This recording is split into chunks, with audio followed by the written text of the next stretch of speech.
चलो देखो यहाँ पर बायबैक ऑफ शेयर्स हम लोग करते हैं एक चैप्टर, ठीक है। तो बायबैक ऑफ शेयर्स में क्या होता है,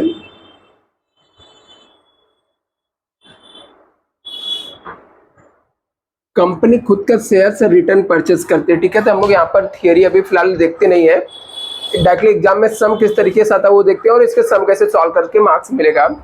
तो अभी बायबैक ऑफ शेयर्स जो चैप्टर रहता है ना, इसके अंदर हम लोग को सम जो पूछा जाता है, एक तो हम लोग को ascertain maximum number of shares buyback निकालना रहता है। दूसरा यहां पर रहता है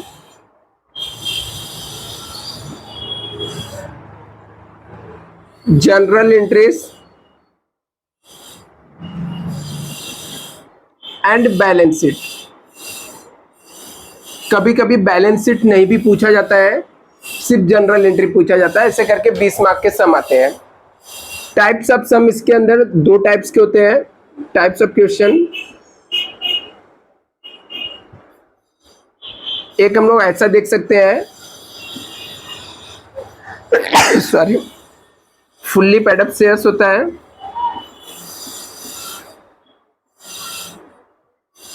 एक होता है partly paid up shares.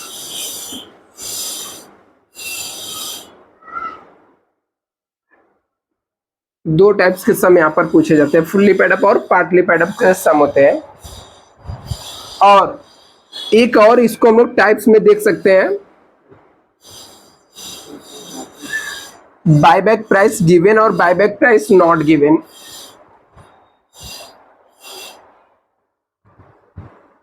Buyback price given रहता है और बायबैक प्राइस नॉट गिवन।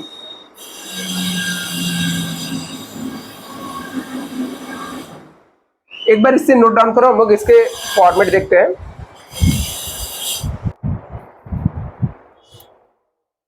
अभी देखो यहां पर सबसे पहले हम लोग को इस चैप्टर में ascertain maximum amount of buyback निकालना रहता है। सिंपल बहुत है, एक फॉर्मेट है, वो फॉर्मेट याद कर लेने का और एग्जाम में जाके सेम टू सेम फॉर्मेट लिख देने का।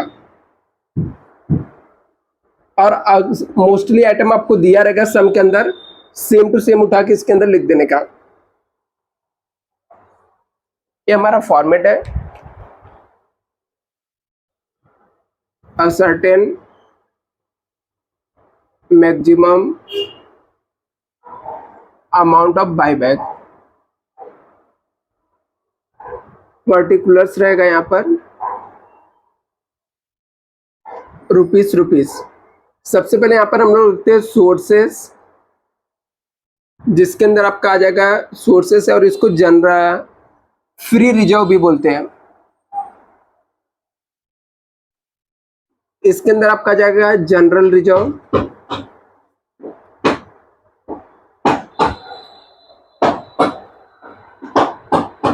Profit and loss,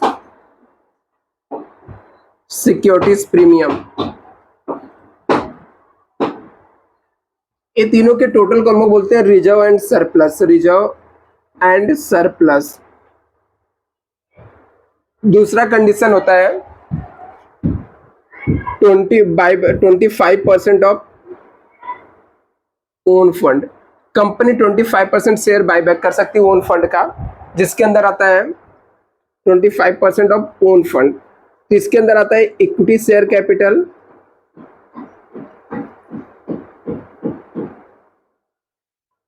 preference share capital,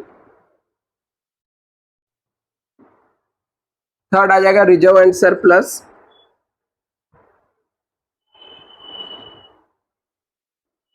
ये सब का टोटल आता है, उसको हम लोग ओन फंड बोलते हैं।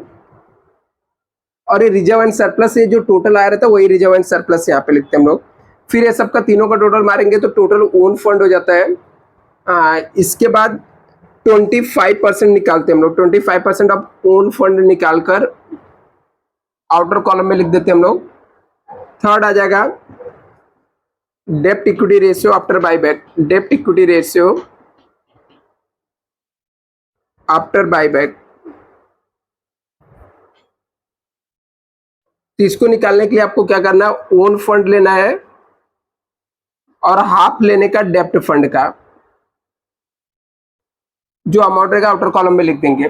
फिर तीनों में से मैक्सिमम अमाउंट ऑफ बायबैक जो आएगा, मैक्सिमम अमाउंट ऑफ बायबैक आ जाएगा, maximum amount of buyback list of above, मतलब जो दिया हुआ है तीनों में से 1 2 3, तीनों में से जो कम रहेगा वो आपका आ जाएगा यहाँ पर मैक्सिमम अमाउंट ऑफ बायबैक। फिर आता है आपका दूसरा condition, maximum number of shares buyback निकालना, कि कितना ज्यादा से ज्यादा शेयर्स हम लोग बायबैक कर सकते हैं। तो maximum number of shares buyback कैसे निकालेंगे? तो इसमें दो कंडीशन चेक करने का। पहला, इफ बायबैक प्राइस ऑलरेडी दिया हुआ समय, बायबैक प्राइस ऑलरेडी गिवन है,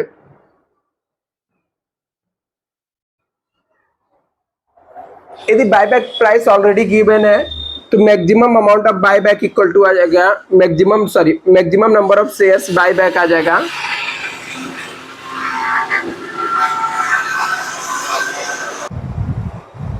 maximum number of shares buyback equal to आएगा मैक्सिमम अमाउंट ऑफ बायबैक लेंगे हम लोग डिवाइड बाय बायबैक प्राइस, जो दिया रहेगा आपको बायबैक प्राइस जो दिया रहेगा वो लेने का। तो आपको क्या करना है, यहाँ पर मैक्सिमम अमाउंट ऑफ बायबैक क्या रहेगा, 1 2 3, तीनों में से जो सबसे कम रहेगा वो आपका मैक्सिमम अमाउंट ऑफ बायबैक रहेगा, वो लिखने का और डिवाइड कर देने का बायबैक प्राइस जो सब में दिया रहेगा। तो उससे आपको maximum number of shares buyback मिल जाएगा। एक ये कंडीशन होता है।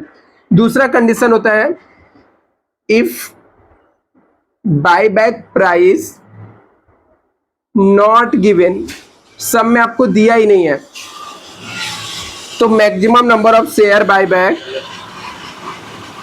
Maximum number of shares buyback equal to आ जाएगा इच 25%। कंपनी सिर्फ 25% maximum number of shares buyback कर सकती है। तो जितने भी नंबर ऑफ शेयर्स रहेंगे, नंबर ऑफ शेयर्स जितने रहेंगे इंटू 25% निकालेंगे, 25%, तो आपको maximum number of shares buyback यहां पर मिल जाएगा। उसके बाद बायबैक प्राइस कैसे निकालेंगे? बायबैक प्राइस का फॉर्मूला बन जाएगा maximum amount of buyback, maximum amount of buyback divide by maximum number of shares buyback, इससे डिवाइड करेंगे हम लोग को आ जाएगा। अभी इतना करने पे भी आपको आराम से 8 मार्क्स मिलेगा। सिर्फ ये फॉर्मेट लिखोगे, उठा उठा के चीजें पोस्टिंग करोगे और आपको इजीली मिल जाएगा मार्क्स। एक बार इसे कॉपी करो, फिर आगे बताता हूं। अभी देखो इसके अंदर कुछ जो general entry, common general entry है, बार बार पूछा जाता है, वो भी मैं आपको सिखा देता हूं। फिर एक सम लेकर हम लोग सॉल्व करेंगे, अच्छे से आपको पता चलेगा कैसे सॉल्व करते हैं। इसकी 4 जनरल एंट्री फिक्स है बायबैक के। बायबैक ऑफ शेयर्स, जब हम लोग शेयर्स बायबैक करेंगे तो कंपनी के पास शेयर्स आता है, तो कंपनी के पास शेयर्स आएगा तो equity share capital account debit होता है, equity share capital account debit होता है। यदि हम लोगों ने 10 रुपए के शेयर को 12 रुपए में, 15 रुपए में, 10 रुपए के ज्यादा, मतलब फेस वैल्यू से ज्यादा हम बायबैक किए, तो उसे हम लोग बोलते हैं प्रीमियम। तो premium on buyback account debit होता है, to equity share holder account credit हो जाएगा।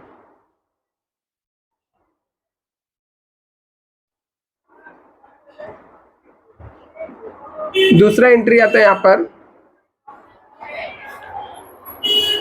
कि जो भी मेन अमाउंट को पे करने के लिए जो भी हम लोग ने रिजर्व यूज किया, ठीक है, उसको हम लोग बोलते हैं डीपी। यहाँ पर जैसे मान लो हम लोग ने जनरल रिजर्व या प्रॉफिट एंड लॉस यूज किया, तो उसको ट्रांसफर करना पड़ता है, ट्रांसफर टू CRR।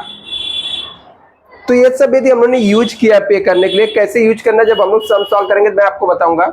ये सब यूज किया तो इसको डेबिट कर देंगे, जनरल रिजर्व अकाउंट डेबिट हो जाएगा। यदि जनरल रिजर्व यूज किया, प्रॉफिट एंड लॉस यूज किया तो profit and loss account debit हो जाएगा। टू CRR अकाउंट क्रेडिट हो जाएगा।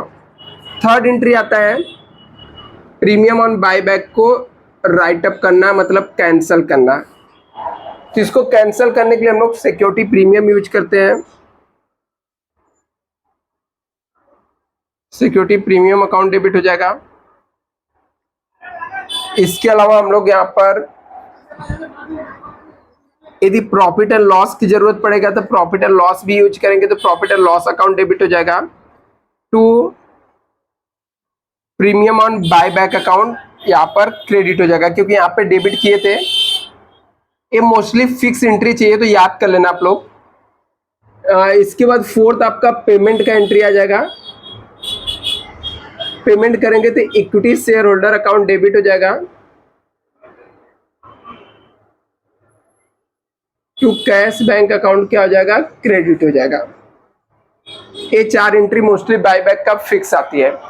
अभी यदि नया एंट्री में क्या क्या आ सकता है, यदि आपको सब में दिया है इन्वेस्टमेंट हम लोगों ने सोल्ड किया, तो इन्वेस्टमेंट सोल्ड करेंगे तो कैश बैंक अकाउंट डेबिट हो जाएगा और इन्वेस्टमेंट अकाउंट क्रेडिट हो जाएगा। यदि इन्वेस्टमेंट को हम लोगों ने प्रॉफिट में बेचा तो यहाँ पर टू प्रॉफिट एंड लॉस आएगा। यदि लॉस में बेचा तो profit and loss account debit में आ जाएगा। दूसरा, यदि पार्टली पेड अप शेयर्स रहेगा तो दो एंट्री एक्स्ट्रा आएगा। एक, पहले partly paid up shares company buyback नहीं कर सकती तो उसको पहले फुल्ली पेड अप करना होता है, तो फाइनल कॉल ड्यू का एंट्री आएगा। फाइनल कॉल ड्यू का हम लोग फाइनल कॉल करेंगे तो final call on equity share account debit हो जाएगा। Final call on equity share account debit हो जाएगा। टू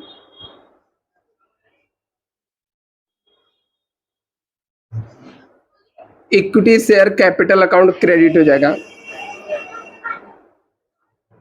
और फाइनल कॉल रिसीव का एंट्री जो आएगा, फाइनल कॉल रिसीव्ड यदि करेंगे तो हमारा एंट्री आएगा cash bank account debit, cash bank account debit to equities shares final call account.